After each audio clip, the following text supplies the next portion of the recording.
안녕하세요. 오늘의 사연입니다. 구독과 좋아요 한 번씩 부탁드릴게요. 바로 사연 시작하겠습니다. 저는 유연경이고 40대 전업주부예요. 남편은 조선소에서 일하는데 쉬는 날 없이 바쁘게 일하고 있어요. 주말에도 일한다고 바빠서 집에는 거의 오지 않아요. 그래도 집에 오는 날이면 가족들과 알차게 시간을 보내주기 때문에 저도 아이들도 아빠를 좋아해요. 우리 부부에게는 두 아이가 있어요. 딸 오미주는 13살이에요. 사춘기와 반항기가 생기고 있지만 가끔은 제 손을 잡고 자는 귀여운 딸이에요. 아들 오대주는 5살이에요. 동네방네 뛰어다니는 말썽꾸러기지만 이 녀석도 여전히 제 품에 안기는 걸 좋아하는 사랑스러운 아들이에요. 그런 우리 가족은 2년 전부터 시어머니와 함께 시댁에서 살고 있어요. 저녁 6시 저와 함께 식사 준비를 마친 시어머니가 아이들을 불러요. 은경아, 대범아, 밥 다 됐어. 누구의 이름인지 알 수 없는 아이들의 이름을 불러요. 현정이도 앉아. 저도 다른 이름으로 불려요. 가족을 전혀 알아보지 못하는 시어머니예요. 그렇게 우리 집은 식탁에 둘러앉아 시어머니는 무표정한 얼굴로 밥상을 차렸어요. 물을 좀 불에 올려 넣을까? 어머님, 제가 물 끓여놨어요. 그래? 고마워. 제 말에 시어머니는 만족스러워하지만 밥을 한 입 먹자마자 물을 끓여야 하는데. 를 반복해요. 괜찮아요. 제가 끓여놨어요. 어머, 그래? 참 똑똑하네. 같은 말을 몇 번을 반복해도 아이들은 동요하지 않아요. 2년 전 혼자 살던 시어머니가 집안에서 넘어져 허벅지뼈가 부러지는 큰 부상을 입었어요. 입원이 길어지면서 거의 움직이지 못하는 생활을 하게 되었는데 혼자 살면서 신경을 곤두세우던 때와 달리 멍하니 하루하루를 보낸 게 좋지 않았던 모양이에요. 우리가 병문안을 갈 때마다 조금씩 했던 말을 또 하는 대화가 늘어났고 퇴원할 즈음에는 치매라는 진단을 받을 만큼 상태가 악화되었어요. 그러던 중 갑자기 남편이 어머니를 모시고 살고 싶어. 라고 했을 때는 정말 당황스러웠어요. 매일매일 고민하고 고민했어요. 그래도 자상한 시어머니를 버릴 순 없었고 아이들도 할머니를 좋아했기에 과감히 받아들이기로 했어요. 아이들은 처음엔 어리둥절해했지만 불러주는 이름에 반응하면 할머니가 좋아하신다는 걸 자연스럽게 받아들였어요. 힘들지만 평화롭게 살고 있었는데 사사건건 참견하는 사람이 있었어요. 바로 남편의 누나예요. 옳게 그러지 마. 엄마한테 집안일 시키지 마. 며느리로서 부끄럽지 않아? 반년 만에 시댁에 얼굴을 비친 신우가 청소하는 시어머니의 모습을 보고 눈살을 찌푸렸어요. 집안일을 하는 편이 어머니가 더 건강해요. 의사도 할 수 있는 일은 하게 해드려야 한다고 하잖아요. 핑계대지 마. 동생의 수입과 엄마의 연금으로 전업주부하는 주제에. 옳게 지금 기생충 같잖아. 엄마가 이렇게 건강한데 기생하고 싶어서 거짓말하는 거 아니지? 그럴 리가 없잖아요.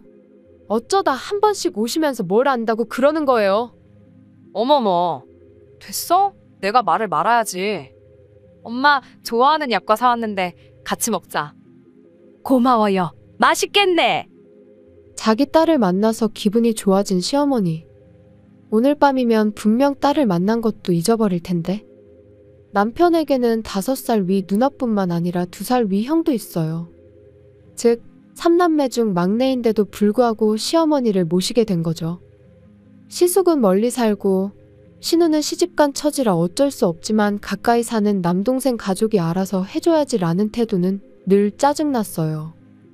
경제적으로나 도움의 손길이나 어떤 것도 해주는 게 없으면서 입만 나불대는 신우에게 푸대접을 받고 있다고 생각하니 불만이 쌓여갔어요.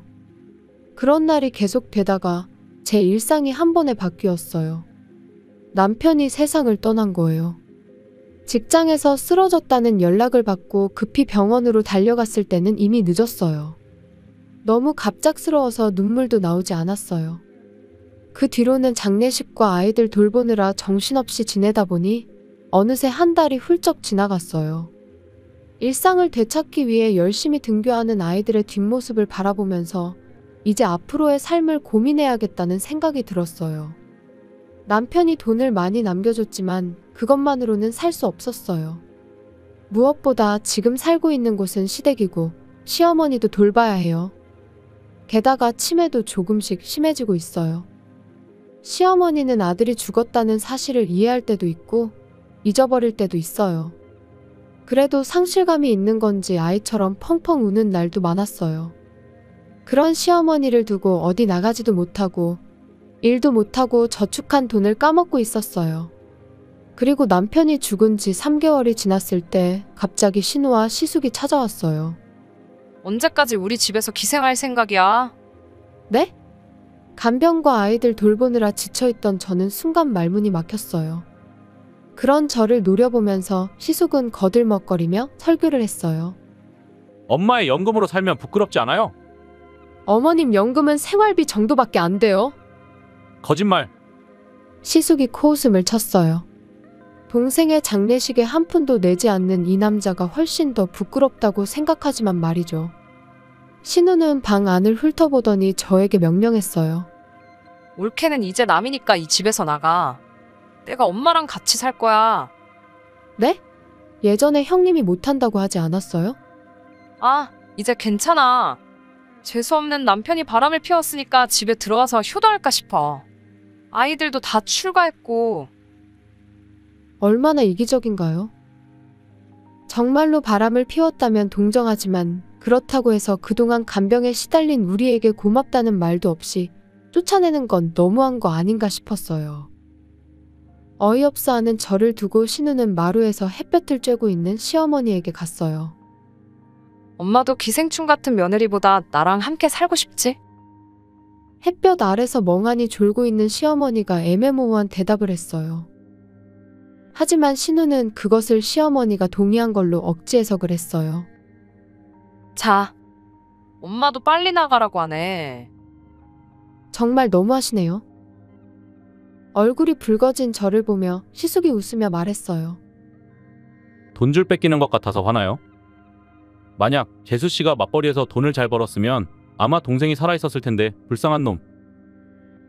동생이 죽은 게 제 탓인 것처럼 말하는데 이 남자는 피도 눈물도 없는 것 같아요.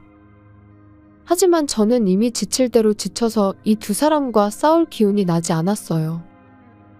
그날 밤 아이들이 잠든 집에서 멍하니 생각했어요. 솔직히 이 집을 떠나는 게 제 인생이 더 편할 것 같아요. 시어머니를 돌볼 필요가 없어지면 직장에 복귀할 수 있기 때문이죠. 하지만 이대로 신우와 시숙 말만 듣고 집을 나가도 되는 걸까? 시어머니를 제대로 돌보기나 할까? 하늘에서 남편이 슬퍼하지 않을까? 그런 부정적인 생각들이 머릿속을 빙빙 돌았어요. 문득 정신을 차려보니 시어머니가 옆에 서 계셨어요. 현경아, 어머님 무슨 일이에요? 화장실 가고 싶으세요? 오랜만에 현경아라고 부르는 걸 듣고 당황한 저는 도움을 드리려고 일어나려고 했어요. 하지만 시어머니는 저를 다시 앉히더니 제 손을 잡았어요. 현경아, 이 집에서 나가도록 해. 네? 갑작스러운 요구에 저는 당황했어요. 시어머니도 피 한 방울 안 섞인 나보다는 역시 친딸이 더 나은가 보네. 그런 제 생각을 짐작이라도 한 듯 부드럽게 말을 했어요. 너는 아직 젊잖아. 나 같은 할머니 때문에 인생 낭비하는 게 안타까워. 아니에요. 어머님. 미주랑 대주랑 셋이서 행복하게 살아. 나는 너희들이 행복하면 그걸로 충분하니까. 시어머니가 미소를 지었어요. 가슴이 두근두근 거리고 손이 떨렸어요. 어머님, 죄송해요. 시어머니가 제 손을 살며시 쓰다듬어 주셨어요. 지금까지 정말 고마워. 현경이 덕분에 지금까지 잘 지낼 수 있었어. 그동안 정말 행복했어. 향냄새가 배어있는 시어머니의 가슴에 안겨 어린아이처럼 울음을 터뜨렸어요. 다음 날 아침 시어머니와 인사를 나눴는데 분명 어젯밤의 일은 기억하지 못할 거예요. 하지만 저는 결심했어요. 이들을 지키기 위해 이 집을 떠나자. 그리고 저는 같은 학군 내 아파트를 찾아 아이들과 함께 이사했어요. 시어머니에 대한 걱정도 있었지만 우선은 신우가 한 마리 있으니 맡겨보기로 했어요. 예전에 일하던 직장에 마침 구인 공고가 나서 일을 할 수 있게 되었어요. 아직 아이들의 마음이 안정된 건 아니지만 그래도 조금씩 나아지는 것 같았어요. 하지만 시댁에서 나온 지 2달 후 신우로부터 믿을 수 없는 전화가 걸려왔어요. 엄마랑 사는 게 생각보다 많이 힘드네. 좀 도와줘. 무슨 말이죠? 엄마가 썩은 채소로 요리도 하고 빨래도 자꾸 말리는 걸 까먹어서 힘들어. 낮에 엄마 좀 봐줄래? 이게 도대체 무슨 뚱딴지 같은 소리인지. 제가 집안일 시킬 때는 난리 쳤으면서 본인도 똑같이 집안일을 시키고 있잖아요. 게다가 시어머니는 인지 능력이 계속 떨어져서 혼자서 집안일을 할 수 있는 게 아닌데 말이죠. 치매에 걸린 시어머니를 가정부로 삼으려고 같이 살겠다고 한 건가? 정말 말도 안 되는데? 형님이 옆에서 집안일을 도와주면 되잖아요. 응? 나는 바빠. 일도 안 하시고 집에만 계시면서 바쁠 게 뭐가 있어요? 저는 회사 때문에 못 도와드려요. 오후에 출근하는 곳으로 구하면 안 돼. 아니면 간병 휴가라도 받던지. 네 남편의 어머니를 남의 일로 치부하는 건 너무 심한 것 같지 않아? 형님이 저는 이미 남이라고 말했잖아요. 그건 남의 손에 의지해야 할 정도면 능력이 부족하신가 봐요. 적어도 남에게 의지할 생각이면 보상이라도 제대로 해주세요. 그러면 일로 생각하고 할 테니까요. 너 정말 돈에 환장한 여자구나. 다시는 너한테 부탁하나 봐. 그렇게 내뱉고 일방적으로 통화를 끊어버린 신우에게 기가 막히면서도 예전보다 제대로 반박할 수 있게 된 자신에게 안도했어요. 시어머니가 신경 쓰이긴 했지만 여기서 원하는 대로 해줬다간 신우에게 이용만 당할 거예요. 신우도 자존심이 있을 테니 당분간은 시어머니를 나쁘게 대하지 않겠죠. 그 사이 저도 생활을 정리하면서 어떤 준비를 시작했어요.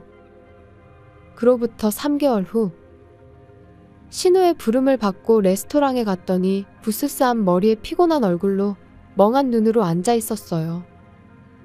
엄마가 이렇게 힘든 상태라는 말을 왜 말해주지 않았어? 왜냐면 제 말을 안 들어주셨잖아요. 신우는 울상을 지으며 입을 다물었어요. 그리고는 혼잣말을 중얼거리더니 결심한 듯 가방에 손을 집어넣었어요. 그리고 두툼한 봉투를 꺼내더니 제게 던져주었어요. 이거 줄 테니까 도와줘. 네? 돈 주면 도와줄 거 아니야. 도움을 청하면서도 잘난 척하는 신우가 기가 막혀서 봉투의 내용물을 확인해보니 5만원짜리 지폐가 50장 정도 들어있는 것 같았어요. 그럼 이건 성금이라고 생각해도 될까요? 뭐? 일주일에 5, 6일 정도 다닌다고 하면 대략 연봉 3천만 원 정도로 생각하세요? 그리고 만약에 같이 살길 원한다면 돈을 더 주셔야 하는데 어떻게 하시겠어요? 제 물음에 신우가 입을 삐쭉 내밀었어요. 그리고 얼굴을 붉히며 소리쳤어요. 너 사람이 힘들어하는 걸 보고 어떻게 그렇게 많은 돈을 달라고 할 수 있어? 사람의 피가 흐르지 않는 거야? 악마 같은 이라고. 악마 같아 보여요? 저는 먹여 살릴 아이들도 있고 봉사활동을 할 이유가 없어요. 이제 알겠어요? 제가 시어머니와 남편에게 기생하는 전업주부가 아니란 걸. 그리고 저를 고용하는 것보다 시설에 넣는 게 더 저렴할 거예요. 그건 엄마가 불쌍하잖아. 아니, 불쌍하다고요? 제 생각엔 지금보다 더 불쌍한 상황은 없을 것 같은데요. 전문가에게 맡기는 게 더 안전하고 여러모로 좋은 거죠. 그렇게 하면 친척들이 어떻게 생각하겠어. 그리고 연금이 어이가 없네요. 결국 체면과 돈이 중요한 거였네요. 아주버님한테서 위자료 안 받았어요? 바람 피웠다면서요. 그게 말이야. 어라, 안 받았어요? 형님은 대인배시네요. 아니면 사실 바람 피운 건 형님인 거 아니에요? 아마 신우는 어머니 간병해야 해 라면서 남편이 청구한 이혼과 위자료를 피하고 있는 것 같았어요. 역시 의지할 수 있는 건 가족 아닌가요? 아주버님한테 도와달라고 하는 게 어떨까요? 혈육이니까 저 같은 남보다 훨씬 더 잘 도와주지 않을까요?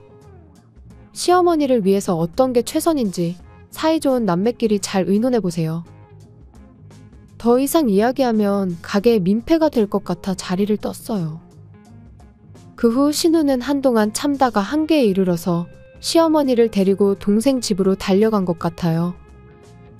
아주버님 가족은 시어머니 간병을 놓고 벌어지는 형님과 아주버님의 살벌한 싸움에 질려버렸고, 결국 아주버님은 시어머니의 요양원 입소 비용은 자신이 부담할 테니 이 집에서 나가라며 신우와 시어머니를 내쫓았다고 해요. 남편의 일주기가 다가올 무렵 통통했던 신우는 살이 많이 빠진 듯 했고 시어머니를 시설에 넣기로 했다고 제게 전했어요.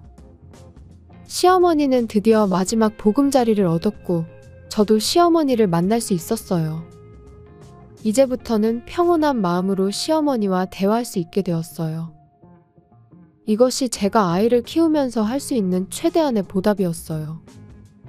저도 모르게 눈물을 흘리는 제 손을 시어머니가 부드럽게 문질러줬어요. 슬픈 일이 있어? 괜찮아. 다 잘 될 거야. 아무 일도 아니에요.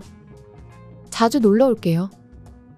제가 웃자 시어머니도 웃었어요. 신우는 이제 시어머니의 간병에서 벗어났지만 시어머니의 연금이 없어져서 생활이 궁핍한가 봐요.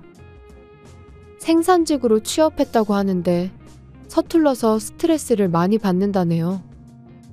신우는 시어머니의 시설에 자주 가긴 하지만 저를 만나는 건 껄끄러운지 저를 피해서 방문하고 있어요. 저는 아무렇지 않은데 말이죠. 바닷가를 산책하던 중 시어머니 눈에는 제가 어려 보였는지 궁금해하며 좋은 사람 만났으면 좋겠네 라고 했어요. 저는 시어머니의 손을 부드럽게 잡고 말했어요. 저도 어머님처럼 자상한 분이 계신 곳으로 시집가고 싶어요.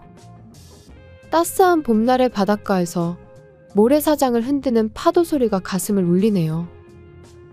시청해주셔서 감사합니다. 그럼 다음 영상에서 다시 뵙겠습니다.